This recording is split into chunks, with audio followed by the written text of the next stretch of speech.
Salam hörmətli abituriyentlər, Cənubi Azərbaycan 2-ci Dünya Müharibəsi illərində 2-ci Dünya Müharibəsi başlayanda İran özünü bitərəf elan etmişdi. Mən heç kəsin tərəfində deyiləm, deyirdi, amma Almaniyanın əl altısına çevrilmişdi. 1941-ci ilin avqustunda SSR və Böyük Britaniya Almanları qabaqlayıb, Almanların SSR-yə qarşı təxribatlarını önləmək üçün İrana qoşun yeridirlər.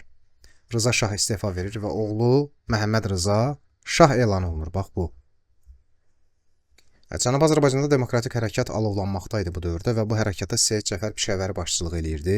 Bu hərəkat 3 mərhələdən ibarətdir. Birinci mərhələ 1941-45-ci illəri əhatə edir və bu mərhələdə Şimali Azərbaycandan, Sovet Azərbaycanından çoxlu mədəniyyət, ədəbiyyat və incəsənət xadimləri, partiya işçisi Cənubi Azərbaycana, cənublu soydaşlarımızın yanına gedərək orada çoxlu konsertlər verir, mədəni quruculuq tədbirləri həyata keçirir və Şimalla Cənub arasında bir mədəni bağ yaradır. İkinci mərhələsi artıq daha ciddi və əməli addımların atıldığı mərhələdir bu hərəkatın. 45-ci ilin yayından 45-ci ilin 12 dekabrına qədər.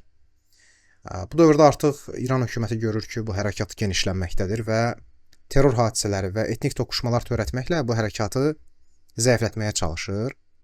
Məhz bu dövrdə ikinci mərhələdə Azərbaycan Demokratik Partiyası yaradılır və Pişəvəri partiyanın sədri olur. Ana dilində Azərbaycan qəzeti nəşr olunur.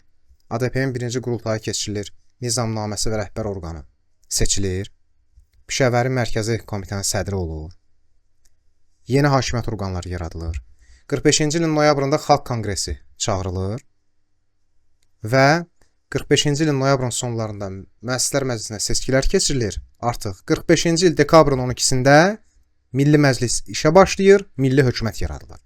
Yəni, qanunverici və icraedici hakimiyyət. Yəni artıq nə oldu? Cənubi Azərbaycanın qanunverici və icraedici hakimiyyəti varsa, milli hökumət yaranıbsa, artıq bura bir dövlət sayılır. Yəni bu tədbirlər Pişəvəri və onun rəhbərlik etdiyi Azərbaycan Demokratik Firqəsinin, Demokratik Partiyasının fəaliyyəti idi. Amma bizə desək ki, milli hökumətin fəaliyyətindən bunları demirik ha. Bax, bunları deyirik. Başlayaq. Dil haqqında qanun. Dil haqqında qanuna əsasən Azərbaycan dili rəsmi dövlət dili olur.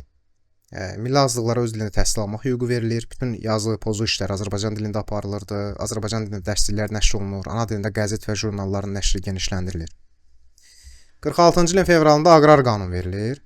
Torpaqsız kəndlilər torpaqla təmin edilməlidir və dövlət torpaqları, həmçinin hökumətə tabe olmayan mülkiyyətçilərin torpaqları kəndlilərə paylanır.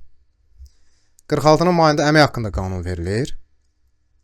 Fəhlə və qulluqçuların iş şəraiti yaxşılaşdırılır, sahibkarlar tərəfindən istismar məhdudlaşdırılır, işçilərə həmkarlar ittifaqları vasitəsilə müəssisələrin işlərini nəzarət etmək hüququ verilir. Təhsil sahəsində 46-cı ildə Təbriz Universiteti fəaliyyətə başlayır. Eyni zamanda müxtəlif birlik və təşkilatlar, muzeylər yaradılır.